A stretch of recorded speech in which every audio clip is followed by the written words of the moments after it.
এসআইয়ের আবহেই বিতর্কিত পোস্টার ঘিরে চাঞ্চল্য ছড়ালো বসিরহাটে। শিয়ালদা হাসনাবাদ শাখার বসিরহাট রেলওয়ে স্টেশনের 2 নম্বর প্ল্যাটফর্মে শনিবার সকাল থেকেই দেখা যায় একাধিক পোস্টার সাঁটা রয়েছে। সেই পোস্টারেই লেখা রয়েছে, অবৈধ অনুপ্রবেশকারী বাংলাদেশি রোহিঙ্গা মুসলিম অবিলম্বে ভারত ছাড়ো। নিচে প্রচারে লেখা রয়েছে সনাতনী যোদ্ধা বসিরহাট জেলা। এই পোস্টার সকলের চোখে আসতেই চাঞ্চল্য ছড়ায় গোটা রেল স্টেশন জুড়ে। মুহূর্তের মধ্যেই তা ভাইরাল হয়ে যায় সোশ্যাল মিডিয়ায়। কে মারলো এই পোস্টার, কখনই বা মারা হলো, তা নিয়ে ধন্দে রয়েছে স্থানীয় বাসিন্দারাও। প্রদীপ সরকারের রিপোর্ট, হিঙ্গলগঞ্জ নিউজ।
যে অবৈধ অনুপ্রবেশকারী মুসলিম রোহিঙ্গা ভারত ছাড়ো, এই ব্যাপারে কি বলবেন? যারা পোস্টার মেরেছে তারা তো ঠিকই বলেছে। যারা বাংলাদেশ থেকে এদেশে এসছে লুকিয়ে, তারা তো অনুপ্রবেশকারী, তারা তো ভারতীয় নাগরিক নয়। তো তাদেরকে তো ভারতে থাকার কোনো অনুমতি দেওয়াই উচিত নয়। প্রথম কথা, তারা লুকিয়ে এসছে, চুরি করে এসছে, তো তাদেরকে তাড়িয়ে দেওয়াই উচিত।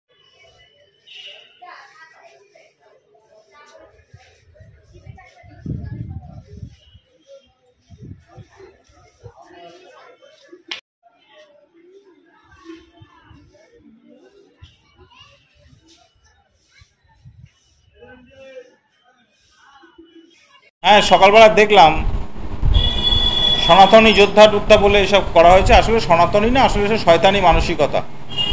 আর এসআইএন নিয়ে ভারতীয় জনতা পার্টি রাজনৈতিকভাবে অনেকটা ব্যাকফুটে চলে গেছে। এটা রাজনৈতিক মহলেরই ধারণা। আপনারা দেখছেন গত কয়েকদিন ধরে ওপার বাংলা থেকে আসা বহু মানুষ, নমশূদ্র মতুয়া সম্প্রদায়ের মানুষ, যারা ধর্মীয়ভাবে হিন্দু সম্প্রদায়ের মানুষই সবচেয়ে বেশি আশঙ্কা এবং আতঙ্কায় তারা দিন কাটাচ্ছে।